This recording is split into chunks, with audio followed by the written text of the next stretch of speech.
Irmãos, o quadro que Paulo pinta aqui é pior do que a gente imagina, certo? Sendo que eu não podia ser tão terrorista com as crianças. Mas quando elas voltarem para o lugar, eu teria que ser para todo mundo, certo? Quero convidar você a abrir a sua Bíblia na segunda carta de Paulo a Timóteo.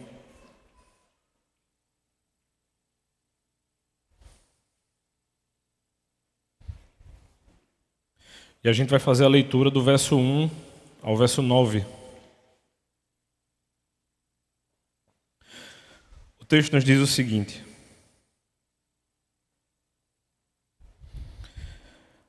Mas você precisa saber disto.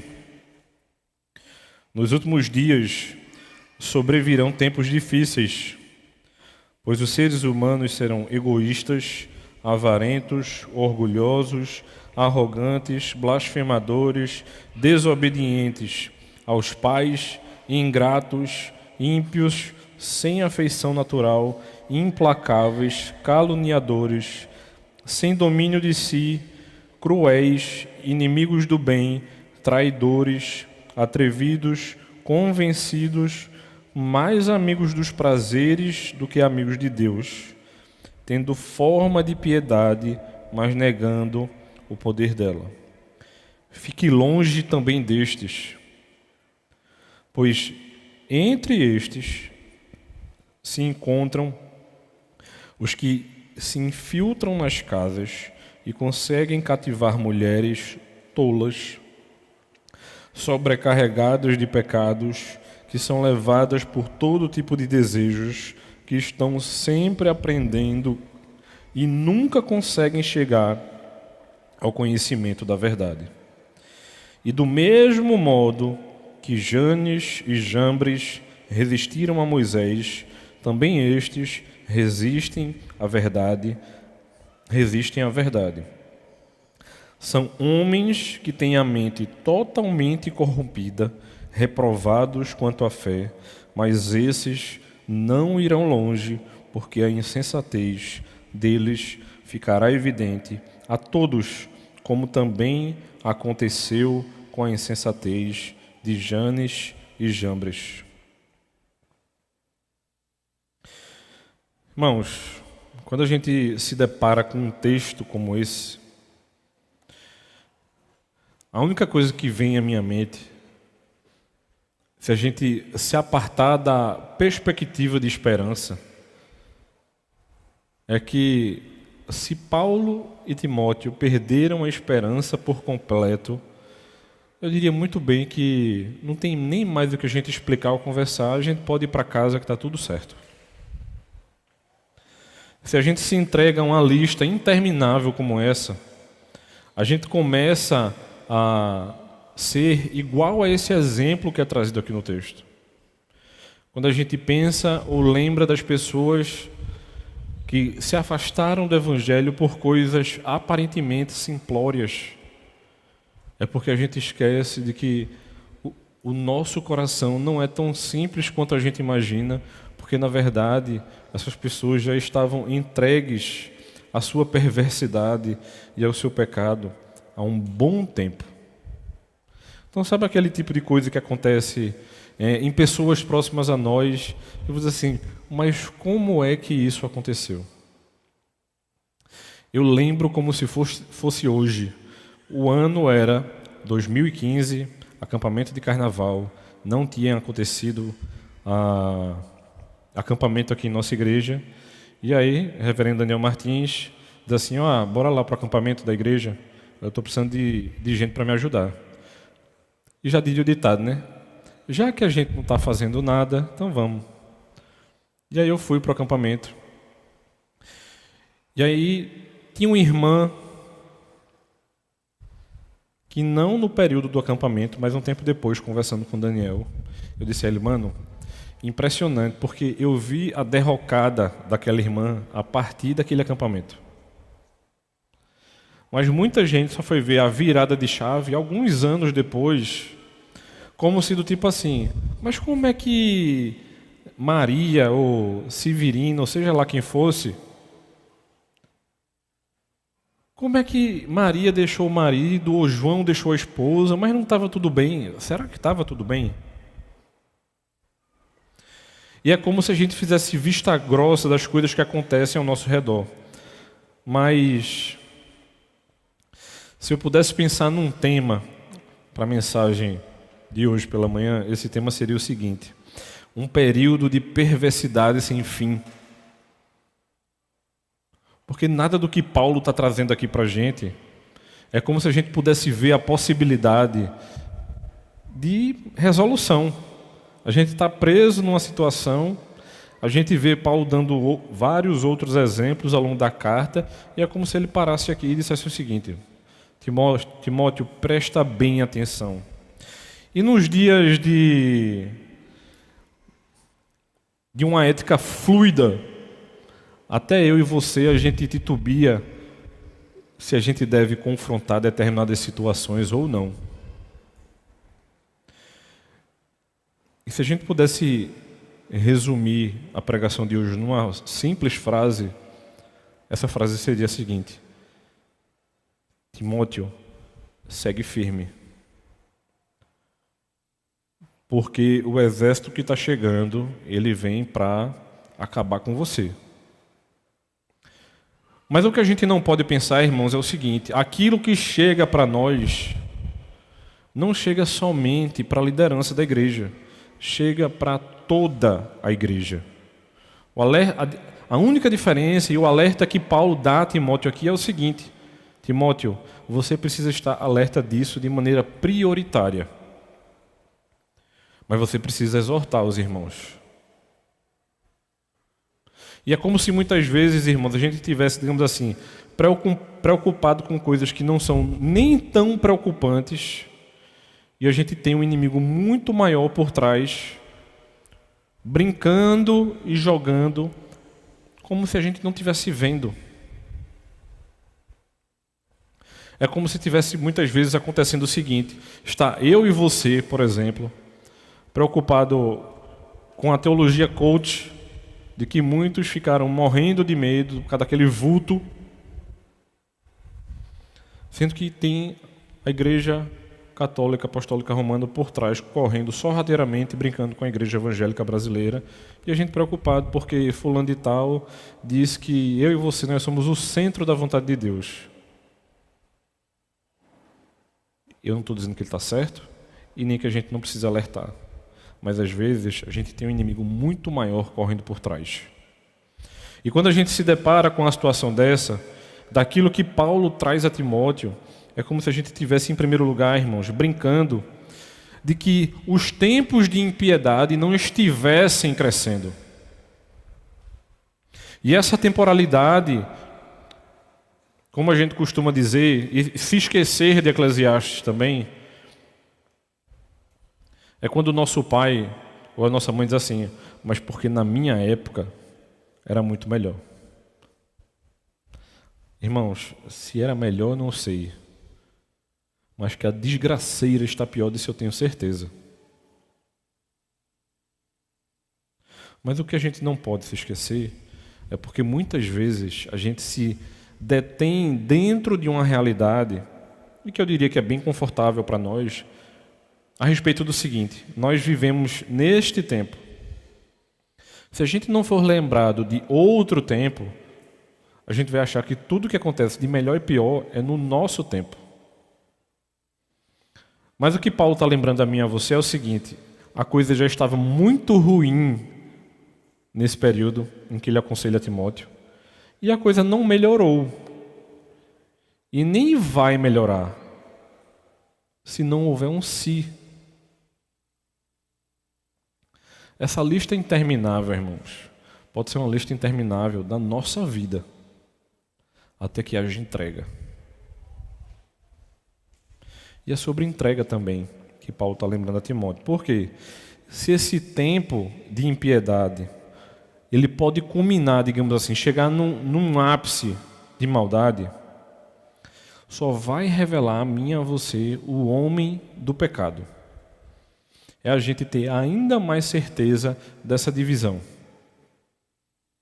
De que existe um reino de Deus e existe uma tentativa de um outro reino. E não existe ninguém em cima do muro. Ou você está de um lado, ou você está do outro.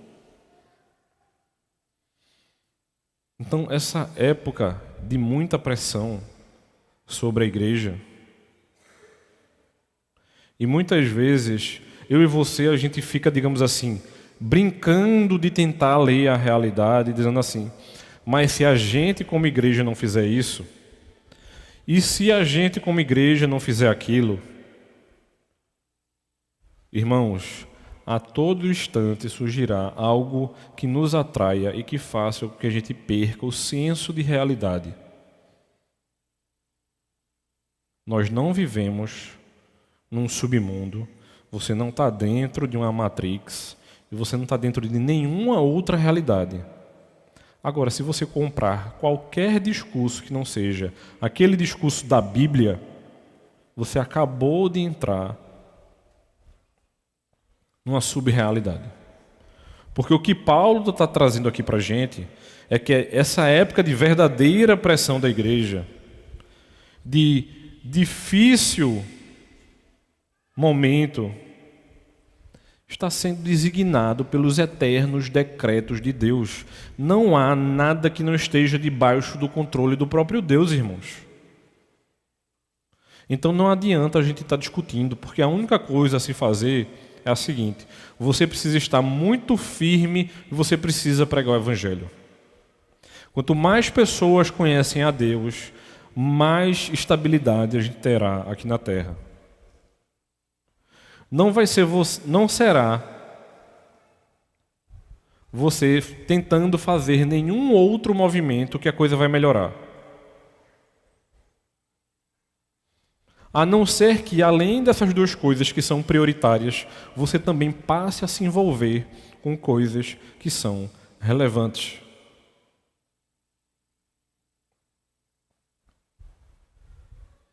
Cerca de um ano atrás, a gente estava na mesa redonda aqui do Congresso de Aconselhamento, e aí a pessoa perguntou, não lembro a quem, mas eu sei que surgiu a pergunta, que a pessoa disse assim, eu trabalho na Secretaria de Educação Estadual.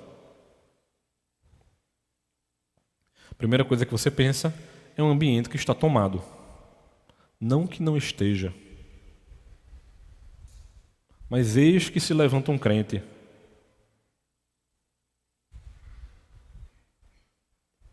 Então, a briga dela naquele espaço, irmãos, é uma briga para que ela primeiro se mantenha firme e, em segundo lugar, que ela possa fazer a diferença a partir dos princípios da Escritura.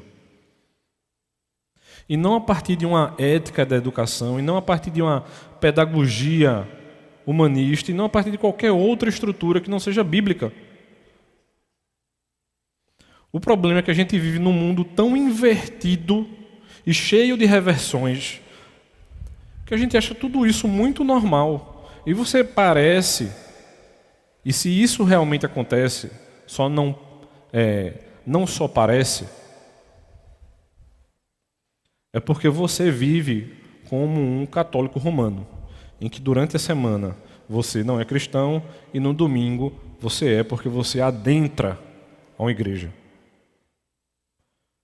Eu não sei se você percebeu, mas aqui na frente não tem uma cruz, feito tem na maioria das igrejas católicas. Então aqui não é um lugar santo por si só. Agora, eu posso dizer com muita tranquilidade, estamos reunidos no meio dos santos. E isso sim faz sentido. E isso sim é o que Paulo quer trazer a gente. E ele vai seguir. Quando ele pensa acerca dessa realidade que a gente se depara nos inícios aqui do texto, ele vai dizer o seguinte: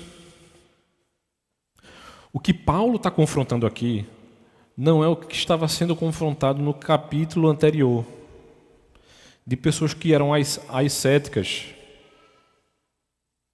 que não acreditavam em nada, ou como muitos gostam de dizer, você é o quê? Eu sou ateu. Graças a quem? Ele é Deus. Ele não pode dizer que não é graças a nenhuma outra pessoa. Mas o que Paulo está confrontando já aqui nesse capítulo 3 são de pessoas que são contra a lei. Que na teologia a gente chama disso de antinomianismo. Ou seja, os antinomianos, esse tipo de pessoa que era licenciosa e que através do século sempre existiram, eles estavam rejeitando o quê? A estrutura básica do Evangelho. Então, alguns deles estavam se dizendo até cristãos para enganarem boa parte da igreja. Então, quando na segunda parte do texto, Paulo traz o exemplo da mulher que se entrega por qualquer coisa, é simplesmente um exemplo, irmãos, dentro da estrutura do texto. Mas uma coisa importantíssima é quando ele destrincha essa lista para a gente.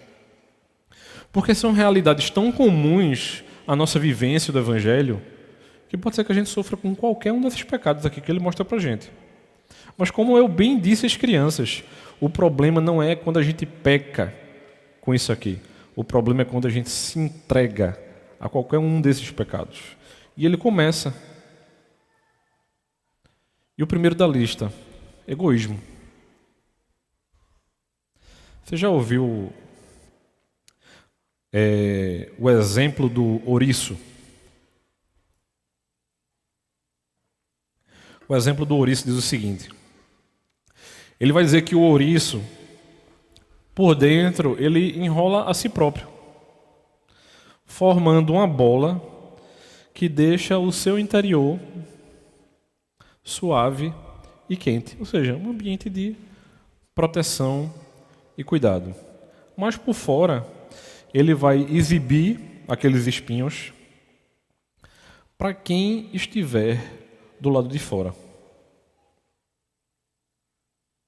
Ou seja, é como se do tipo assim, ninguém mexe comigo, eu estou aqui muito bem, e se você vier para cima de mim, você vai levar cipuada. Você conhece esse tipo de pessoa? Se não, talvez essa pessoa seja você. Porque isso aqui é tão comum e cotidiano, que o que Paulo está trazendo para a gente assim, aqui, é justamente que a gente precisa se livrar de determinados pecadinhos de estimação. A gente já trabalhou aqui na EDV um livro muito bom chamado Pecados Intocáveis. São pecados como esse que normalmente a gente gosta de guardar, de botar no bolso, de levar para casa, de dormir com ele, de situações rotineiras que a gente começa a achar tão normal que parece que não tem problema viver com esse tipo de coisa. E ele vai falar do amante do dinheiro. E ele vai trazer o exemplo do fariseu, lá em Lucas capítulo 16. E me vem à mente agora Judas. Judas era justamente aquele que gostava de guardar. Judas era o tesoureiro dos 12. Aquele que entregou Jesus por um saco de moedas. E que muitas vezes a gente vai ser tentado a fazer o mesmo. Mas talvez, irmãos, talvez isso se torne uma rotina interminável de que você não vai conseguir parar. É sobre isso que Paulo alerta a Timóteo. Dos presunçosos e arrogantes, aqueles que são soberbos, altivos em suas atitudes. Porque eu não posso me misturar com gente feito vocês, né, irmãos? Eu que estou no clero, eu não posso me misturar com vocês, né? Porque eu me misturaria com esse tipinho de gente. Mas aí o que é que a realidade me lembra? A realidade me lembra, irmãos, de que eu só queria ser pobre um dia. Porque todo dia é difícil. Mas a questão não é nem uma coisa e nem outra. Porque a arrogância e a soberba, irmãos, não tem a ver com ter, mas tem a ver justamente com quem nós somos. É sobre o nosso coração. Não é sobre a nossa conta bancária. E muito menos sobre o carro que você tem na garagem ou o bairro que você mora. E muito menos sobre a casa que você tem. Mas é como você lida. E eu vou dizer, né, vou ser bem redundante com isso, é em como você lida com a realidade. Porque eu já encontrei ricos, humildes, não é comum, mas é possível, acontece. Como eu encontrei pessoas que eram muito humildes, mas eram altamente arrogantes. E que você tem que ter muita paciência para lidar com esse tipo de pessoa. Mas isso dentro da igreja, irmãos, de maneira recorrente e corriqueira. Isso precisa ser tratado e trabalhado. Paulo traz a questão daqueles que são blasfemas. Falam, ferem e prejudicam. Eles não se preocupam com as palavras que são proferidas pela sua boca. Eles não estão nem aí se vão machucar ou não. Porque não há submissão, não há gratidão e muito menos santidade.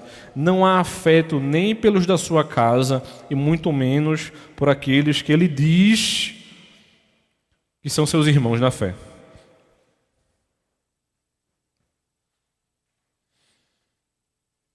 E a gente vai se dando conta e se deparando que o que está implícito aqui é que eles têm justamente uma atitude oposta. Uma vida de desobediência, uma vida de rebeldia. Não só indomáveis, mas ferozes. Não só carentes de santidade, mas são iníquos. Pessoas que muito bem poderíamos classificá-las como desobedientes aos seus pais. É como se Paulo estivesse reunindo tudo isso até agora e dissesse o seguinte: se você, meu irmão e minha irmã, consegue somar todos esses pecados e não consegue se livrar deles, nem ao seu pai e à sua mãe você vai ter a capacidade de respeitá-los. Você não vai se preocupar com isso.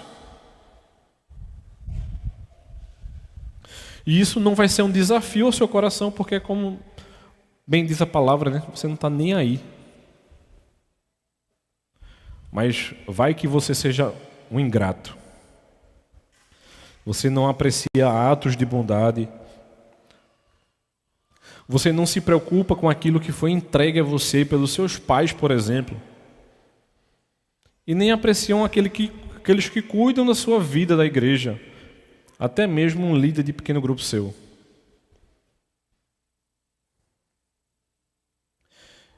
E isso, meu irmãozinho e minha irmãzinha, se você ainda é criança, se você está na pré-adolescência e adolescente, isso é uma coisa que você pode começar a corrigir desde já. Ingratidão é uma coisa terrível na vida da gente. E começa com coisas simples. Sabe quando você acorda e diz que o café da manhã estava ruim? Mas sabe o que é que você não se lembra? É que você nem se deu o trabalho de fazer nada. Simplesmente a mesa estava pronta. Mesa posta, aquele suquinho de laranja bem gelado. Aquele café amargo que você tem que entupir de açúcar para ver se dá para tomar alguma coisa. E aí você diz assim: mas esse café está muito ruim. Eu não sei, eu também nunca perguntei. E até abriu minha curiosidade agora. Depois eu vou conversar com minha mãe. Mas eu fico pensando, se a gente desse oportunidade aos pais de falar as besteiras que eles ouvem dos filhos. e das possíveis respostas que vêm na ponta da língua, e porque os nossos pais muitas vezes são crentes, eles pensam assim: eu não vou gastar meu pecado com a bobagem dessa.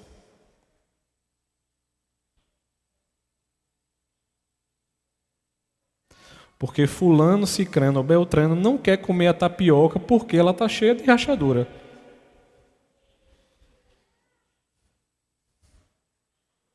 Irmãos, eu tinha medo do meu pai num nível que ele só precisava olhar para mim. Eu poderia nem querer tocar no prato, mas com certeza eu ia comer, ou a gosto, ou a contragosto. E se ele falasse Rodrigo, acabou-se, meu amigo. Então, assim, essa questão da ingratidão, ela é muito importante, porque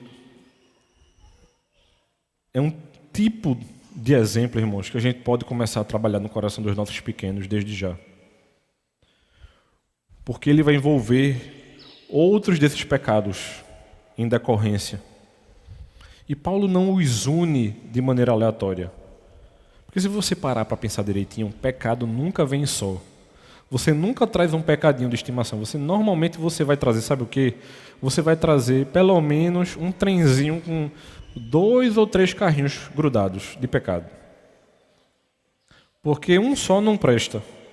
Tem que ter mais de um. Mas talvez você tenha problema, sabe o quê? Com profanação e impiedade. A santidade estabelecida, irmãos, é a santidade de Deus. Você profana não é as pessoas e nem você é ímpio a elas. A sua impiedade e a sua profanação é ao próprio Deus. Então, muitas vezes, quando você diz que não acredita em determinada coisa da Bíblia, você está dizendo a si próprio e permitindo que outras pessoas tenham conhecimento da sua impiedade. E Paulo lembra isso a nós.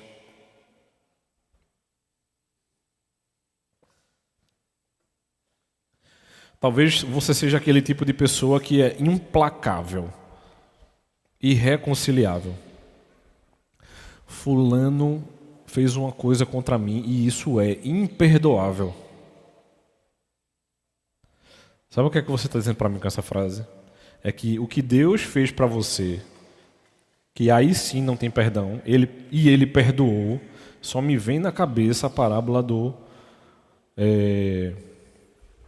fugiu até a palavra, daquele homem incompassivo, em que ele é perdoado por uma dívida multimilionária e a pessoa devia quase nada a ele, diz assim: isso, a sua dívida eu não perdoo. Então, quando a gente diz que não perdoa alguém, irmãos, é porque você está dizendo para si próprio que você também não deveria ser. Assim, isso não significa que eu não tenha vontade de, às vezes, pedir para o Senhor: Senhor, tu está salvando fulano por quem? Às vezes a gente tem a mesma tentação de Jonas, né? Senhor, tu vai me mandar para Nínive para quê? Não é melhor ir para Tarsis? Lá é tão mais legal, tem Coca-Cola, hambúrguer. Se eu for para Nínive, o povo não come carne, é vegetariano. Vai ser muito chato. Vão me oferecer suco natural, de sabe lá o quê, e eu poderia muito bem tomar uma coquinha bem gelada. E nesse calor agora, ó. Aí você pensa assim: o que é mais fácil? A gente criar o nosso mundinho perfeito, que eu digo a você com muita tranquilidade, não tem nada de perfeito nisso aí, ou a gente caminhar com aquilo que a gente deve fazer, a partir daquilo que Deus nos orienta, a partir das suas instruções. Porque quando ele traz aqui o exemplo do caluniador, a única explicação que Paulo tem para a gente a respeito disso, irmãos, é que aquele que é falso, que calunia, ele é imitador do diabo.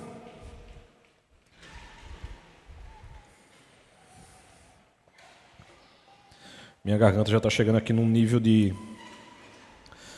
Já entendi, Senhor. Vamos correr. Amantes dos prazeres antes que amantes de Deus. Paulo está trazendo aqui a ideia de que aqueles que não amam a Deus de todo o seu coração. Não existe entrega parcial para Deus, irmãos. Ou você entrega todo o seu coração e deixa que o Senhor trate ele, ou você vai viver num submundo de dificuldades e problemas, que você vai achar que está tudo muito bem, e que o sofrimento vai chegar muitas vezes para você e vai dizer o seguinte: você não vai sair daí até que você resolva isso com Deus.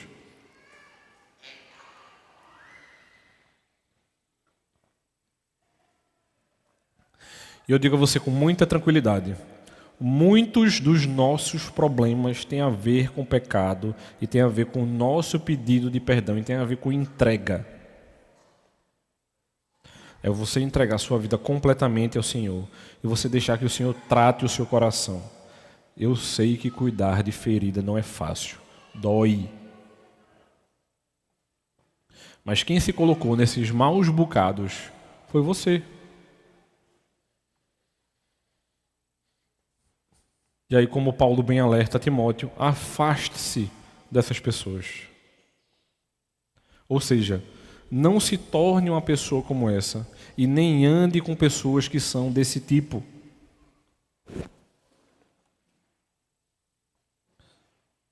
E aí é quando Paulo entra na segunda parte do texto, a partir do versículo 6. Quando ele nos diz o seguinte: pois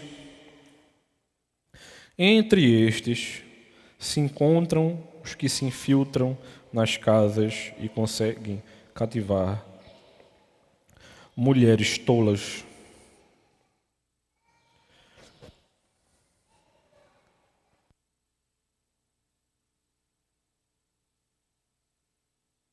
Na revista atualizada, irmãos, o versículo 6, ele vai dizer o seguinte: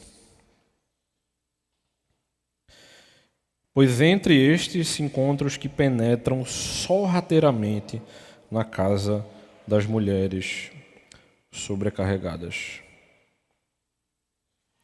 Então a ideia aqui é justamente a questão do tipo assim: você está tão sobrecarregado com os seus pecados e você não trata isso direito com Deus, que você vai se entregar muito facilmente a qualquer proposta bonitinha que aparecer para você.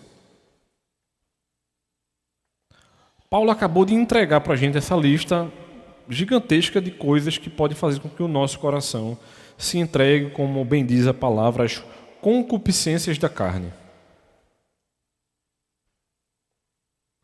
E você pode estar interpretando mal o texto assim: mas por que ele traz o exemplo de uma mulher? Ele está trazendo a ideia de qualquer estrutura frágil que se entrega com facilidade a um tipo de coisa.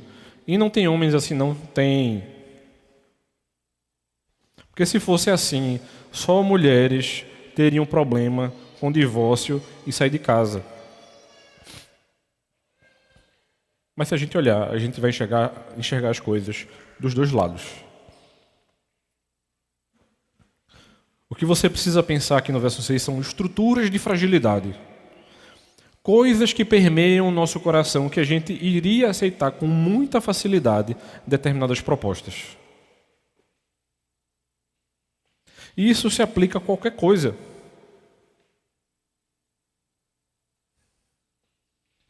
E ele vai... E eu gosto muito dessas palavras de Paulo aqui, que ele diz assim: sobrecarregadas de pecados. Então, esses falsos mestres que nos cercam muitas vezes e que querem entregar novas doutrinas a gente como se fossem verdades, na verdade, o que esses homens merecem é o castigo eterno. E aí quando você fica com medo, né, que você assim: mas pastor, o senhor vai fazer esse tipo de oração? Eu digo: vou, o senhor pode levar.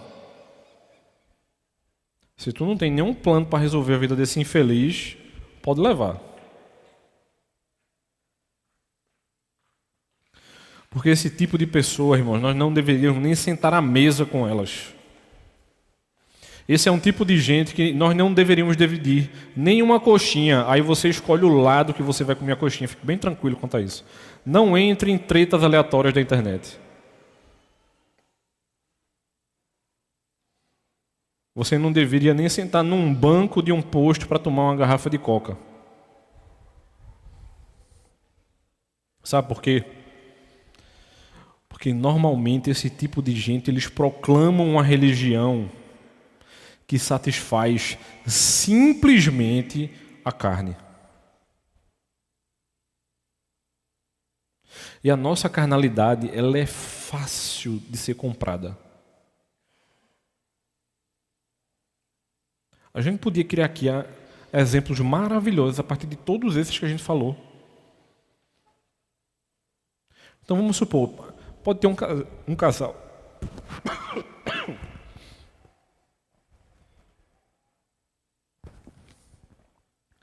Pode ter um casal que pense assim: vamos ter um relacionamento aberto? Para que ficar um sendo fiel ao outro? E aí, de repente, vai aparecer, com toda certeza, alguma igreja, diz assim: venham para cá e sejam felizes e façam o que vocês quiserem da vida de vocês. Porque, irmãos, sentar num banco, numa cadeira, numa poltrona de uma igreja, num domingo de manhã ou à noite, para estar ouvindo pancada, eu sei que não é fácil.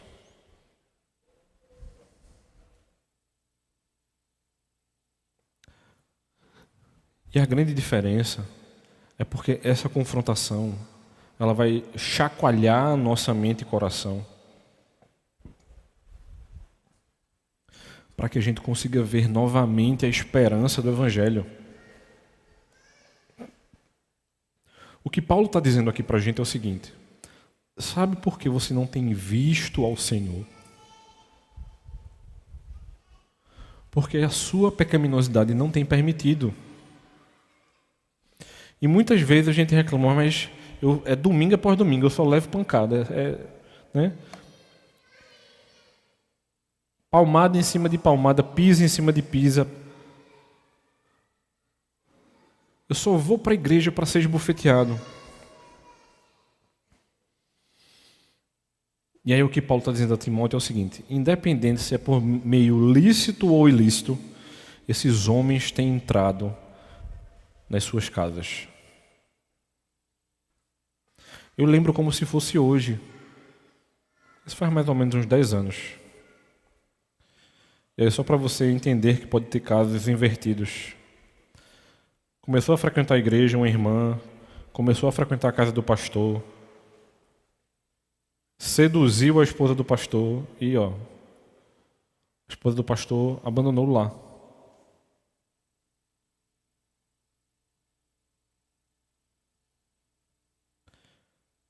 Então Paulo está mostrando a gente uma junção perfeita. Falsa doutrina, coração completamente permeado das suas pecaminosidades. Então, quando a gente procura novidade demais, quando a gente procura caminho fácil, é justamente o que Paulo mostra aqui a Timóteo. Caminho fácil, normalmente você vai encontrar pessoas frágeis e famílias prontas para serem esfaceladas. Por isso que a gente bate tanto na tecla, irmãos. Pode parecer uma besteira, sabe? Mas por isso que a gente tem feito tanta questão de vocês lerem o breve catecismo, um catecismo maior. Porque são coisas como essas que nos lembram constantemente e vão alimentando o nosso coração. Dessa simplicidade do Evangelho, dessa pureza doutrinária e simplicidade dessa doutrina, que mostra a gente que se a gente não estiver aliado ao Senhor como a gente deve, a gente vai ser levado com muita facilidade. Porque pare e pense o seguinte: ele mostra 3 exemplos dessa pessoa. Essa pessoa é uma pessoa sobrecarregada pelo pecado, ou seja, ela nutre medo das consequências dos seus pecados. Mas ela não se sente necessariamente envergonhada por eles. É quando o irmão chega para a gente assim: meu irmão, eu não aguento mais mentir. E que você, se você fosse honesto o suficiente com ele, você diria para ele, mentiu novamente. Porque tem determinado tipo de gente que mente tanto que aquilo ali vira uma verdade na cabeça dela e ela acredita que é uma super verdade. Não é mais mentira, é uma super verdade na mente daquela pessoa que está tudo certo. E não tem problema. Aí Paulo amplia o quadro.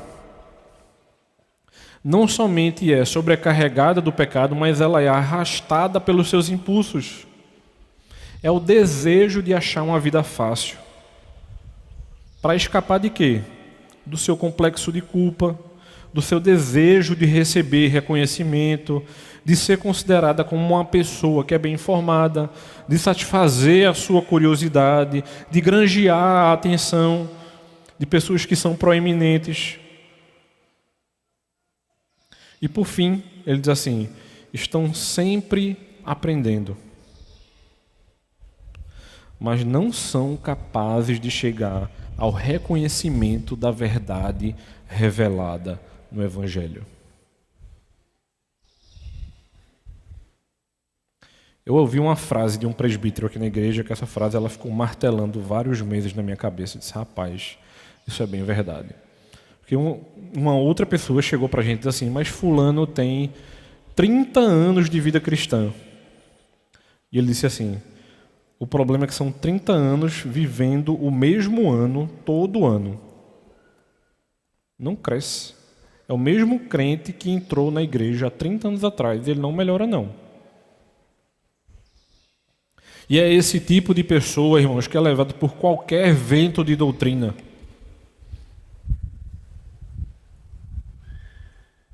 Que quando aparece uma besteira como essa da teologia coaching, você nem leu direito e já está compartilhando na sua conta do Instagram. Porque pareceu bonito para você. Mas ela está suja, cheia de lama. Então esses líderes corruptos, eles se opõem à verdade de Deus, como revelado em sua palavra, e como proclamado por Paulo a Timóteo aqui. Esses falsos líderes são altamente perigosos porque eles pretendem ser genuinamente convertidos à religião cristã. Mas eles são o tempo inteiro identificados como homens de mente corrupta. E o que normalmente derruba e quebra as nossas pernas. Os inimigos da fé, eles progridem constantemente em crescente impiedade. E sua palavra normalmente corrói como gangrena, sai destruindo tudo dentro do corpo, de tal modo que por algum tempo parece que eles vão se mudar ou vão mudar de propósito. Como se fosse possível eles deixarem de ser lobos e passarem a ser ovelhas. Mas muitas vezes a gente deixa esse tipo de gente correr solto e num piscar de olhos a estrutura da igreja está destruída. O propósito sempre será o de desviar, se possível, até os eleitos. Mas o que é que eu e você não pode esquecer? E eu quero encerrar com isso. Irmãos, o sólido fundamento de Deus, ele permanece firme. E os verdadeiros filhos de Deus vão perceber esse tipo de insensatez antes de tudo.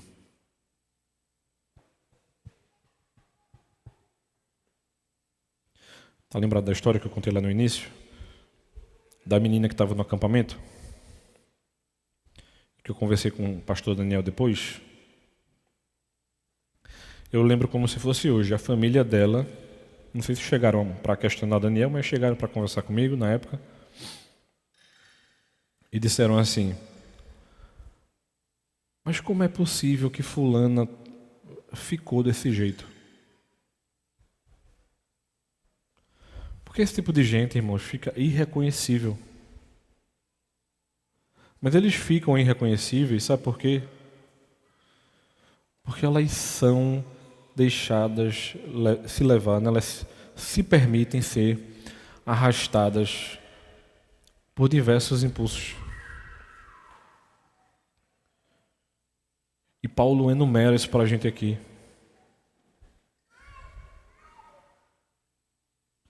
E ela não se arrepende por quê? Porque isso é retroalimentado, irmãos. Quanto mais alimenta, pior fica. Porque pecado é pior do que doença. É pior do que vírus. E a gente só resolve quando a gente coloca o nosso coração diante do Senhor. E eu vejo muita gente postando, né? Colocando na bio do Instagram, aquela bio do Instagram bem bonitinha, né? Corandeu. Irmãos, pare e pense o seguinte. Corandeu tem a ver com vida perante ao Senhor. E vida perante ao Senhor só existe com entrega. Quando a gente se coloca diante de Deus, olhando para o nosso coração e dizendo assim, Senhor, trata meu coração, porque eu não valho nada. Trata meu coração para que a gente não se deixe levar por falsos mestres como esse, para que a gente não se entregue à nossa pecaminosidade, para que a gente não se entregue ao nosso coração de maneira isolada e irrelevante, para que a gente não passe a viver uma vida que não tem nada a ver com o Evangelho de Cristo.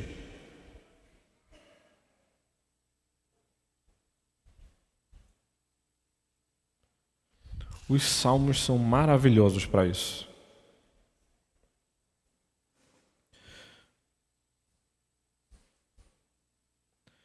Eu conversava com um jovem aqui da igreja essa semana e eu disse a ele, veja só, e com isso eu encerro. Não existe não andeis ansiosos. Se você não aplicar o Salmo 37, versículo 5, entrega o teu caminho ao Senhor, confia nele e o mais ele fará. Não existe. Enquanto você andar ansioso, tentando resolver do seu jeito, você vai continuar ansioso. Quando você entregar a sua vida a Cristo como deve ser entregue e confiar os seus dias a Ele, aí a chave vira. Você não mais ansioso. E essa lista é só para lembrar a gente de que toda vez que eu e você tentar resolver as coisas do nosso jeito, a gente vai olhar para esse mundo e vai dizer, realmente, há uma perversidade sem fim.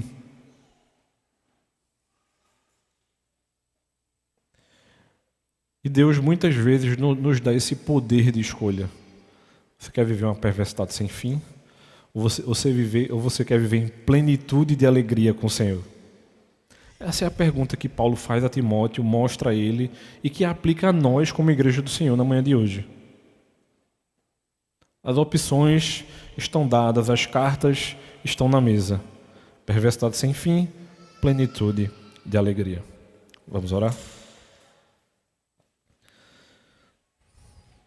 Santo e eterno Deus, te louvamos, ó Pai. Te agradecemos, Senhor, pelo teu cuidado sobre nós, pelo teu amor que é maravilhoso, ó Pai. Sabendo que tu és um Deus amoroso, que tem cuidado da tua igreja e que tem feito o melhor para nós, ó Senhor. Nos ajuda, ó Pai, a fazermos a tua vontade, a te buscar, Senhor, em espírito e em verdade e a proclamar o teu evangelho. Muito obrigado, Senhor. Em nome de Jesus, amém.